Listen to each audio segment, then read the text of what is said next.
Mbote na baïno so bazu libaku ya kolanda biso partout dans le monde entier à travers Elite Télévision, une chaîne pas comme les autres. Merci beaucoup à Gaël pour les images. Merci aussi na abonné tout au bamesana ko s'abonner bongo awana Elite Télévision. Bon continuez toujours ko s'abonner pour na kozwa ba news oui c'est pas ça na Kinshasa bato bazolo ba Kinshasa peli moto mais tozotala kama kambango ndenge zokende soki pe to ko fêter to ko fêter te tozali ka kotalela ndenge mboka ezokende lelo nazanga mo côté na grand lisolo ya mkona lelo nazali bongo na ingénieur Tosha.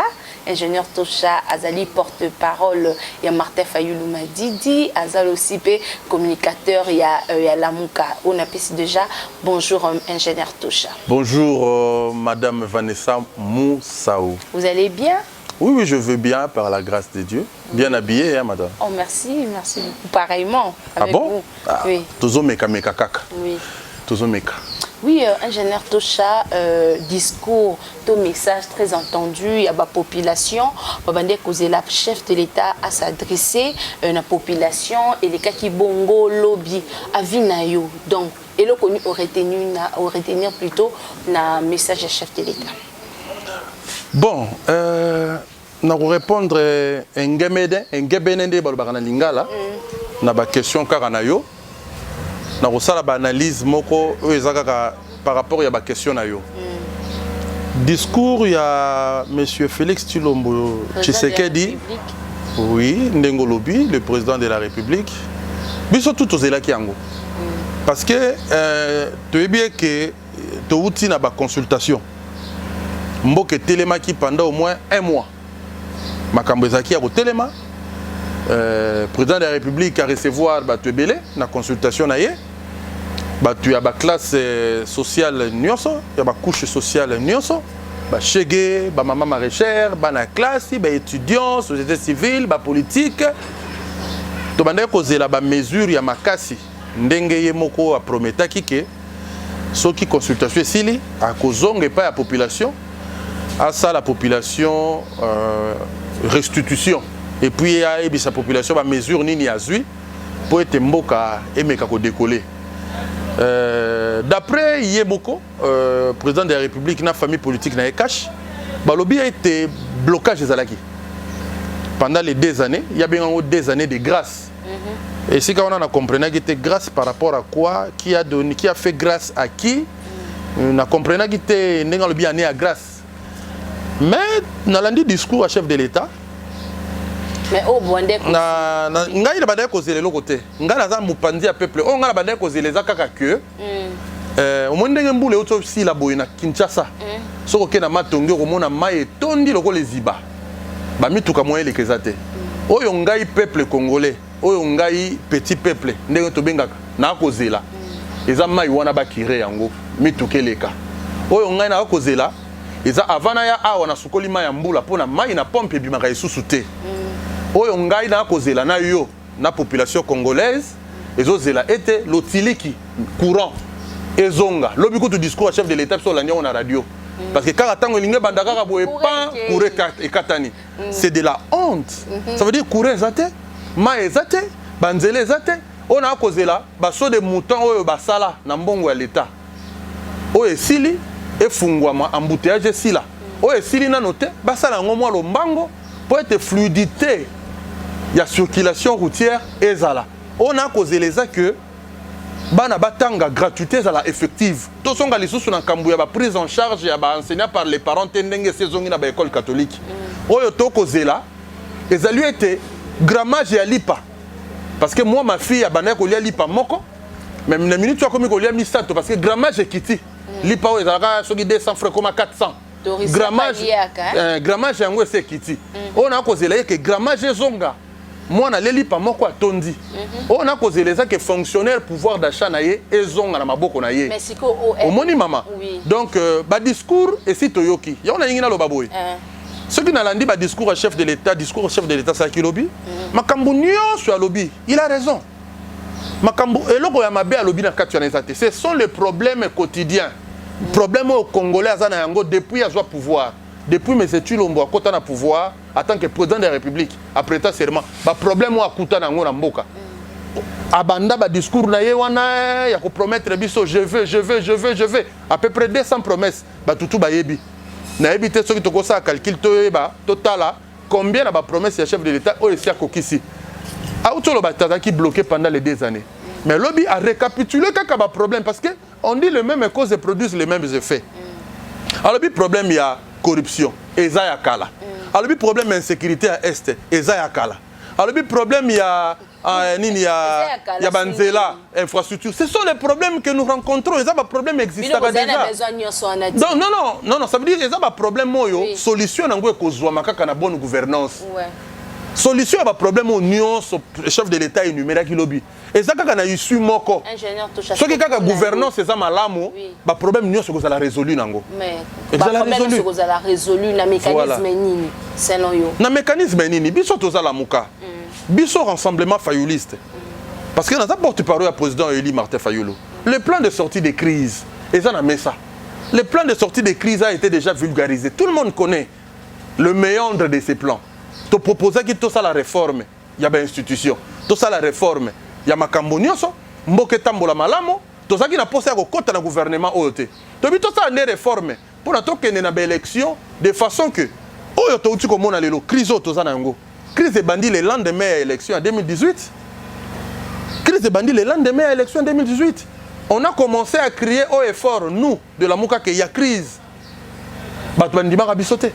Mais après 2 ans, le chef de l'État, M. Tshilombo Félix, a dit que crise est allée. Et puis, le lot, Monique, la Mouka a raison, le président Martin Fayoulou a raison que crise est allée. Alors, pour résoudre cette crise, vous voyez, le plan de sortie des crises est allé. Obsoto proposaki. Ils ont mis ça. Ils ont coûté la présidence. Montonio soit yebi. Vous voyez? Mais ce qui concerne FCC Cash, c'est une crise de ménage, maman.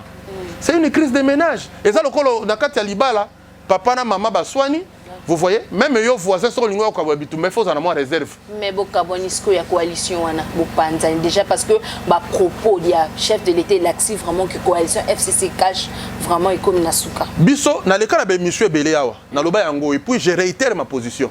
Na loba qui les salue. Il y a monsieur Félix Tshisekedi Tshilombo comme président de la République légale et zo le kaka na bokabwani ya ye na FCC. Alors kokabwana wana il faut tirer les conséquences après.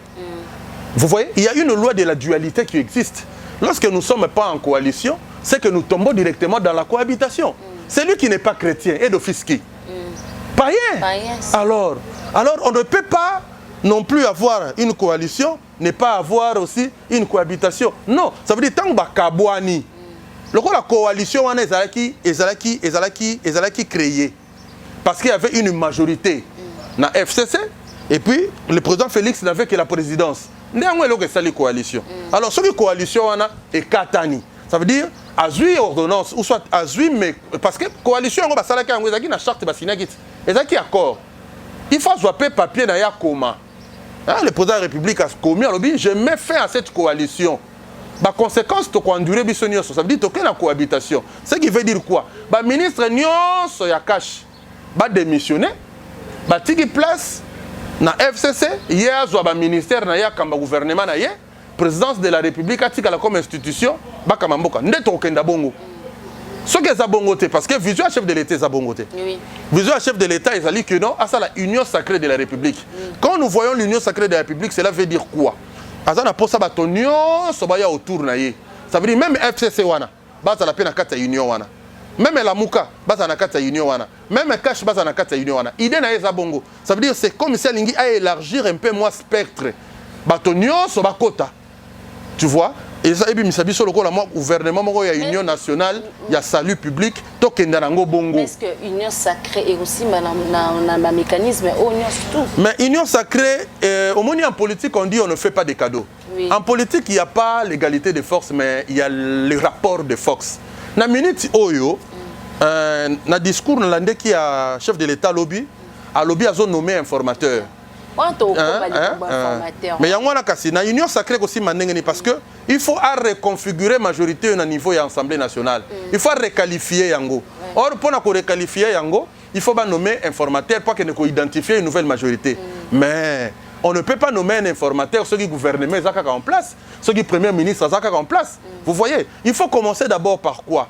Par faire démissionner le premier ministre qui est en place. Ça veut dire demander au premier ministre de démissionner. Ceux qui premier ministre a démissionné étaient à Boï, parce qu'il y a Moutuya FCC, alors demandez maintenant à l'Assemblée nationale, par une motion, pour éjecter la place Azali. Tant que le gouvernement n'a pas c'est alors que maintenant, le chef de l'État a soit prérogative, il a nommé un informateur pour qu'il identifie une nouvelle majorité au sein de l'Assemblée.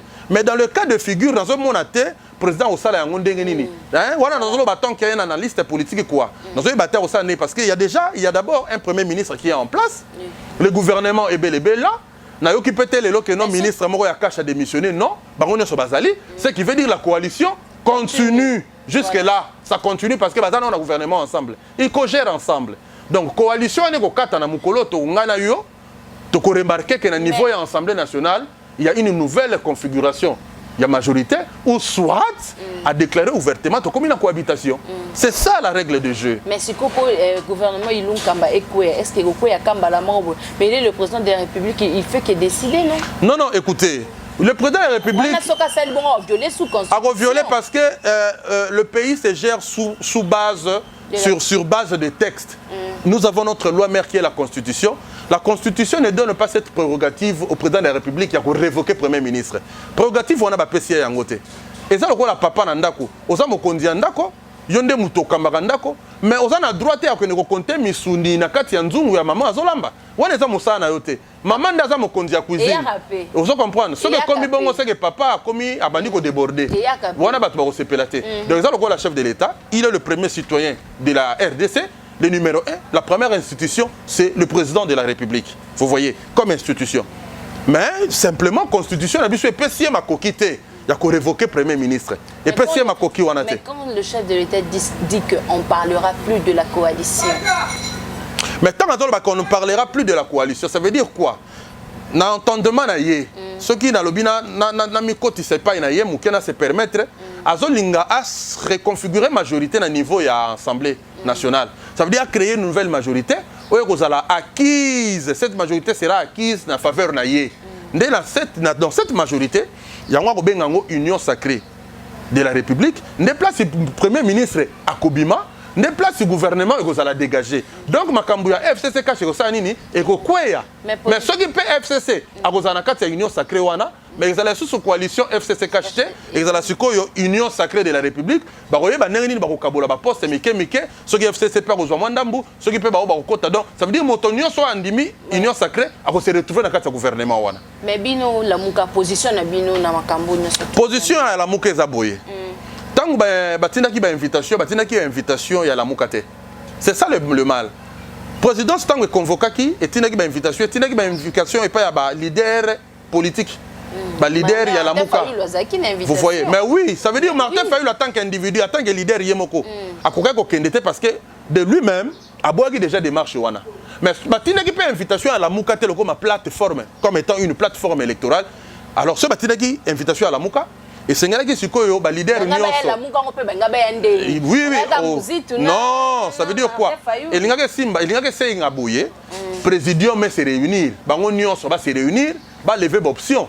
Que non, bengi biso na mokonzi mboka tokenda tokenda te soki tokokende c'est ce que j'ai dit soki tokokenda tokoloba nini position na biso ndenge nini mais cela n'a pas été ainsi bengi saki la mukate bengi saki nde ba individu bengi si Moïse Katumbi bengi si Jean-Pierre Bemba batindeli pe Fayulu en particulier comme état ba individu non mais il fallait d'abord bengi sala muka et puis botala soki ba se réunir te lokola bengi saki te. Alors, comment on peut bazar ensemble? Ou bien ça qui est individu. Individu, c'est pas qui. Non. On peut on ne peut pas les condamner. C'est leur droit le plus absolu reconnu par la loi. Ils sont libres de prendre position. C'est l'idée politique. Mais Bissoto Boyaki. Bissoto Boy, Martin Fayulu, le format Wanate. Vous voyez, nous ne jouons pas tous dans une même sélection. Il y a quand même Martin Fayulu, le commun des mortels. Vous voyez? Non, non, parlons bien. Il y a une crise politique. Martin Fayulu, c'est quand même un grand monsieur. Ça veut dire qu'il a été candidat président de la République. Dans l'élection, les Kazaki deuxième. Ndenge Senier Bimisaki. Ndenge Senier Lobi Azaki deuxième. ndenge cour constitutionnelle est confirmé qui azaki deuxième mais biso na lamuka toyebi que yenda gagné ki ba élection mais o et salamaki salamaki on a concédé on a accepté to kenda kaka bongo mais to se préparer pour la échéance en 2023 donc ba ko yamba été lokola commun du mortel lokola bazo yamba ngai to changer to ça ngai ba ko benga ngai moko na ko kende mais mertem be président Fayulu ba ko benga lokola motonio sauter il fallait qu'il cadre moko un peu bien garni un cadre somptueux spécial oh ba ko sala que non président Martin Fayulu hein akovanda na président Félix Tshilombe na Kabila bango misato basali moi to benga moi troika wana ba solo la pona ko décanter crise au fait crise ya mboka la biso sengela na ngote ba basala ba défiler na pani de la nation o ndele ba kendeke belé wana te pona courir bongo na mboko e sengeli te basala défiler na pani de la nation pona mayebi bana pompe sengeli consultation te non consultation wana to yebaki que ça va to yebaki ko accoucher d'une souris yango to moni yango lelo to moni yango lelo et là comment salamité non ça veut dire président Félix a déjà na ambition na idée na yé tolo bayango président Félix a déjà na ambition na mutu na yé ya ko soit majorité na parlement pour na a gouverner yé moko azala libre na fauteuil na yé il en a marre donc il ne veut plus de coalition alingango esouté yango azo luka ba manière nyonso même ba manière o ezali o constitution permettre yété azo luka yango kaka pona asala auto bengi en français forcing azo linga sala même ba forcing a violer même constitution pourvu que à se refaire une santé na niveau assemblée nationale donc c'est connu yango moni ba démarche nous soit mené et ça bongo mais 2023 kala mingi te monte que ils ont fait passer pétant ya moko nzamboka mais yango nazo lobate ngai regret na ngai za ndenge nini regret na ngai za que population oyo autaki na 18 ans ya malheur ya Kabila amonisi biso pasi abeti biso fimbu abomi biso anyokoli biso tokondi tango tolobaki toke na alternance population congolaise azaki na posa à mon avis échangé ça veut dire pembe comme moindo comme pembe tolingaki continuité te vous voyez donc population congolaise na minute au peuple congolais makambo ya concertation makambo ya nini ya nini o tobengi oyo ya ba majorité à l'Assemblée nationale. Bah, le peuple congolais, blablabla. Ça, ce sont des discours politiciens. Le peuple congolais, pour ça, mon vie est changé. Conditions de vie est s'améliorer. Alors, les politiciens, il faut ce que battre le peuple. Parce que, moi, en tant que peuple, je suis politicien, je suis dans la distraction. Nous sommes dans une distraction, papa, maman, Limbisa. Le vrai problème, tu as un problème à Minembwe. Dans le image, on a moni expert ya ONU, bazobina na Minembwe, na ba Rwandais, bania Rwanda. Bazo sala ba fête na maona Minembwe. Likambo ya Minembwe tilelo n'a jamais été résolu et que na oublié. Mais chef de l'État lobela qui on peut lobby. Alors lobela qui likambo Minembwe, lobela likambo insécurité na est. Oui. Hein, vous voyez? Alors lobela likambo Minembwe, likambo Minembwe c'est ngela kaka nini? Et c'est kaka ibisa na ministre intérieur. Arrêté ministériel moko en annulation na arrêté que ko installer bourgmestre wana makambesili et puis ministre wana takine ya cash et c'est qui mingite problème à Minembwe tellement ki boye le long de minute yo ils ont un peu mis de côté ba problème est réel gratuité mis de côté ba problème est réel banzela mai lotiliki courant makamonioso misala ba salaire ba fonctionnaire c'est mis de côté mais tu s'embarquer dans makambo ya ba dialogue tu s'embarquer dans makambo ba consultation tu kem na minute na ba guerre entre FCC cash c'est une crise de ménage peuple la ngai population na ngai ngai na défendaka chaque jour azo se retrouver té oui chef de l'état le bénéfice likambo informateur o ba kolandela est-ce que nan ba coach informateur na makambo nyoso ko kimi ko tatanke ne ko no mutala muka mais moi lilo baka non informateur et ça relève du pouvoir discrétionnaire du chef de l'état selon you non pour nanga na yebité parce qu'il faut dans la premièrement muto aza informateur aza muto azo que ko identifier majorité na niveau assemblée donc il faut un monsieur conciliant azala muto azana discours amalamu azala muto azana ancrage et puis muto bakoyi koyoka ye parce que muto akoyi ko solo là motopé ou soit regroupement politique il faut te mettre à CT hein. Vous savez la loi de la République la loi organique portant sur Tolobenga règlement d'ordre intérieur et assemblée nationale et quadrillait déjà un député d'une manière individuelle a la formation politique n'a été pour traverser de l'autre côté. Alors perdre le siège naïe. On a battu Fobaye Bayango. Mais si il y a un regroupement, le gars là AAA, AAB, regroupement on a sangisa qui pour notre soit seuil. Ceux qui bango nyon so balongwe na FTC, ba traverser côté Mosusu, bango ba perdre le siège était. Mais il est interdit. Il y a député Moko Songolo Pakala ou Misa Tomine, balongwe na regroupement la bango d'une manière individuelle, ils vont perdre leur siège et Kosimbate. Donc pour une nouvelle identification, il faut pas qu'il y ait vers banani, vers le regroupement politique. Et puis le regroupement politique, on a un parti politique et belé na katikati. Bon, on a 5 partis politiques na katikati.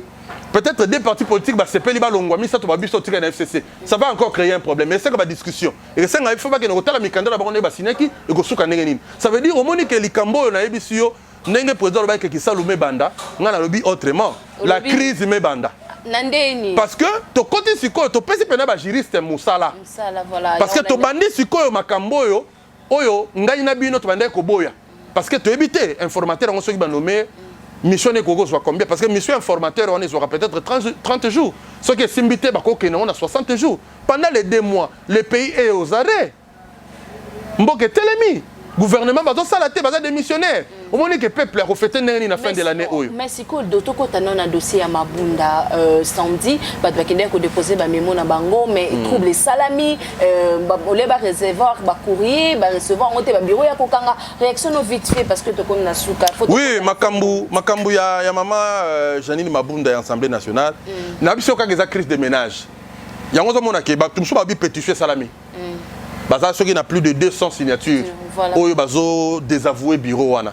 Mais il y a encore une autre pétition qui a été signée qui va pour soutenir le même bureau. Oh, bah, ça peut qu'il y a 300 et quelques signatures. Maintenant, il faut éviter que ce soit boni.